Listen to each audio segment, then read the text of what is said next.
एक राहगीर जंगल से जा रहा था।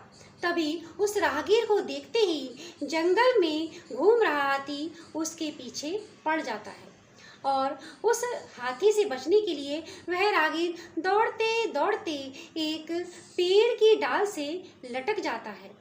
जब वह पेड़ की डाल से लटका हुआ था तभी उसने अपने नीचे की तरफ देखा तो वह क्या देखता है, उसके नीचे एक कुआं बना हुआ है जिसमें 4 सांप बैठे हुए हैं।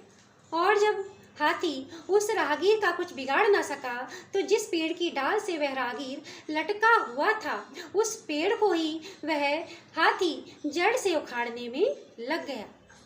और जैसे ही उस राहगीर ने पेड़ में ऊपर की तरफ देखा तो 2 चूहे उस डाली को काट रहे थे जिस डाली पर वह लटका हुआ था।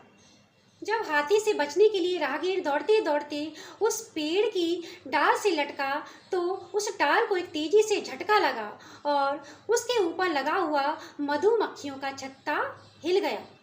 और मधुमक्खी का छत्ता हिलने से उसकी सारी मधुमक्खियां राहगीर के शरीर से चिपक कर उसको काटने में लग गईं।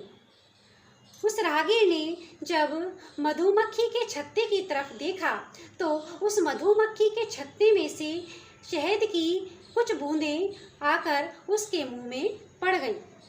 अब वहां से कुछ देर बाद एक विद्याधर विमान में बैठकर निकला। जब विद्याधर ने राहगीर को इस स्थिति में देखा तो विद्याधर ने उससे कहा कि तुम मेरे साथ आ जाओ, मैं तुम्हें इस मौत के मुंह से निकाल कर अपने विमान में बैठाकर ले जाऊंगा। परंतु राहगीर ने उससे कहा, नहीं, शहद की कुछ बूंदें और मुझे पी लेने दो, मुझे यह शहद बहुत अच्छा लग रहा है। इसी प्रकार शहद की एक एक बूंद के लिए लोभ में लटका हुआ वह राहगीर मृत्यु को प्राप्त हो गया। इसी प्रकार क्या यही दशा हमारी नहीं है? प्रस्तुत कहानी के अंतर्गत हाथी मृत्यु का प्रतीक है। आयु रूपी वृक्ष हाथी रूपी मृत्यु के द्वारा कब उखाड़ दिया जाएगा पता नहीं। 2 चूहे दिन रात के प्रतीक हैं।